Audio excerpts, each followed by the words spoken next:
तो सबसे पहले तो थैंक यू टू ऑल, क्योंकि आज मेरे यूट्यूब चैनल पे 500 सब्सक्राइबर्स कंप्लीट हो गए हैं। तो थैंक यू सो मच आप सबको जिसने मेरे चैनल को सब्सक्राइब किया। मुझे उम्मीद है कि ऐसे ही मेरा चैनल आगे ग्रो करता रहेगा।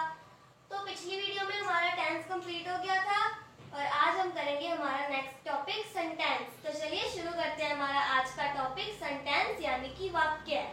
एक सेंटेंस या एक वाक्य क्या होता है? एक वाक्य अ ग्रुप ऑफ वर्ड्स, एक शब्दों का समूह containing a subject and a verb, कि जिसमें एक कर्ता यानी कि सब्जेक्ट और एक वर्ब यानी कि क्रिया हो। That expresses A statement, A question etcetera, जो कि एक्सप्रेस कर रहा हो, बता रहा हो एक दलील, एक स्टेटमेंट, एक क्वेश्चन या एक वाक्य को, कि वो एक बात प्रकट कर रहा हो, अपने आप में ही कुछ बता रहा हो। When a sentence is written, it begins with a big or capital letter and ends with a full stop. कि जब एक सेंटेंस स्टार्ट होता है तो वो शुरू होता है कैपिटल लेटर के साथ। कभी भी सेंटेंस स्मॉल लेटर से शुरू नहीं किया जाता। और जब हम उसे खत्म करते हैं तो हम full stop, question mark, interjection जैसे पंक्चुएशंस का प्रयोग करते हैं।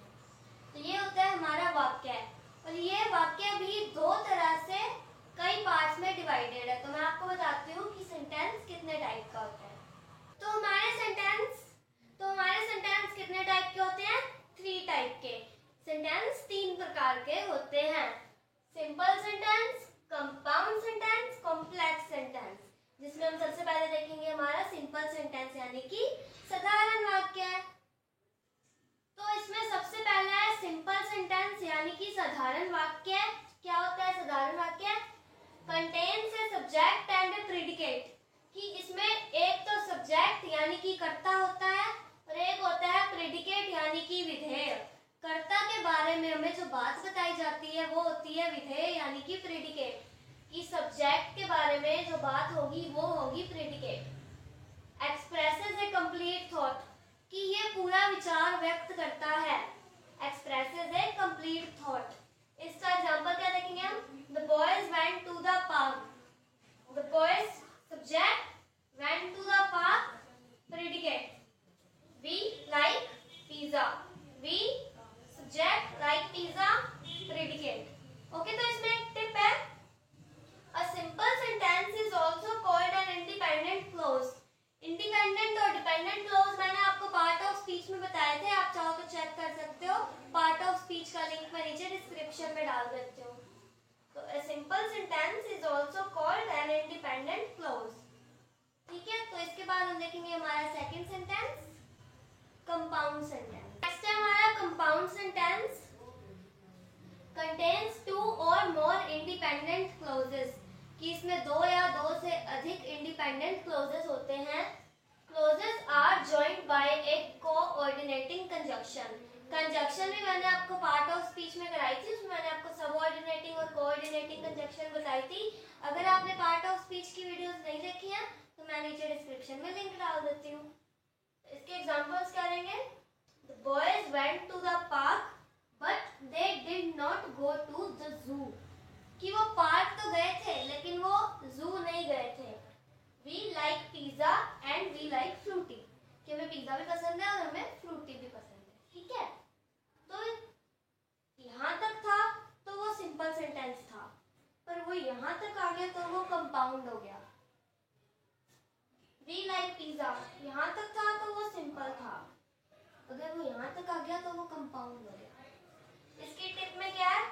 Look for these conjunctions for, and, nor, but और yet, कि अगर हमें कंपाउंड सेंटेंस की पहचान करनी है तो उसमें हमें ये कंजक्शंस मिल जाएंगी, for, and, nor, but और yet।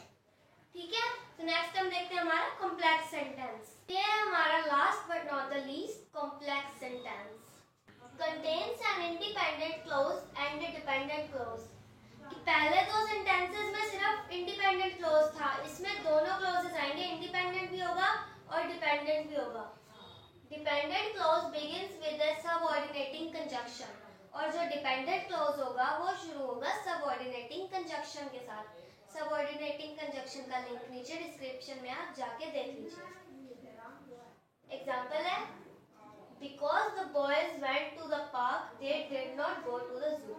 कि क्योंकि वो लड़के पार्क में गए थे इसलिए वो चिड़ियाघर नहीं गए थे। सिंपल सेंटेंस था कि वो पार्क गए। उसके बाद कंपाउंड सेंटेंस था वो पार्क गए, जू नहीं गए। उसके बाद कॉम्प्लेक्स सेंटेंस है क्योंकि वो पार्क गए इसीलिए वो जू नहीं गए।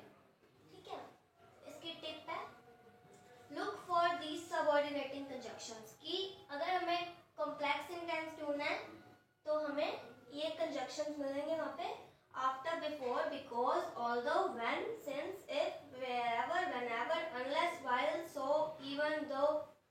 ऐसे सेंटेंसेस में ये कंजक्शंस मिलती हैं। तो इसके बाद हम देखेंगे दूसरे आधार पर सेंटेंस के partitions.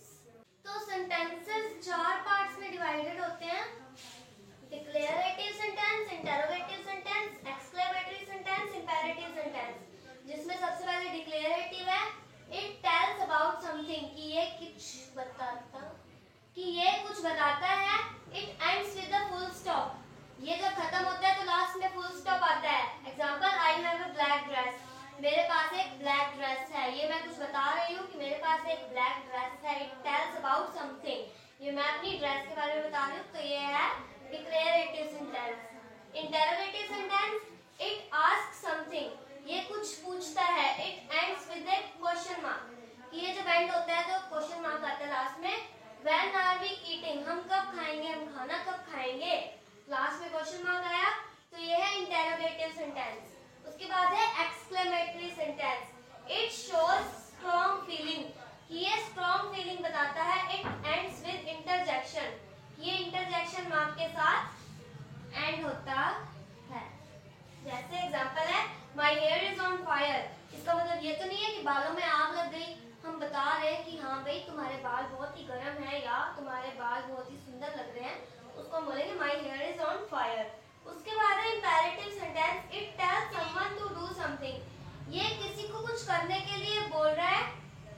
It ends with a full stop, और ये भी फुल स्टॉप पे एंड होता है, जैसे कि क्लीन योर रूम, अपना कमरा साफ करो। तो ये हमारा इंपेरेटिव सेंटेंस। इसी के साथ हमारा सेंटेंस यानी कि वाक्य कंप्लीट हो गया। आई होप आपको ये टॉपिक अच्छे से समझ आ गया होगा। वीडियो एंड तक देखने के लिए थैंक यू, और हाँ 500 सब्सक्राइबर्स के लिए थैंक यू सो मच।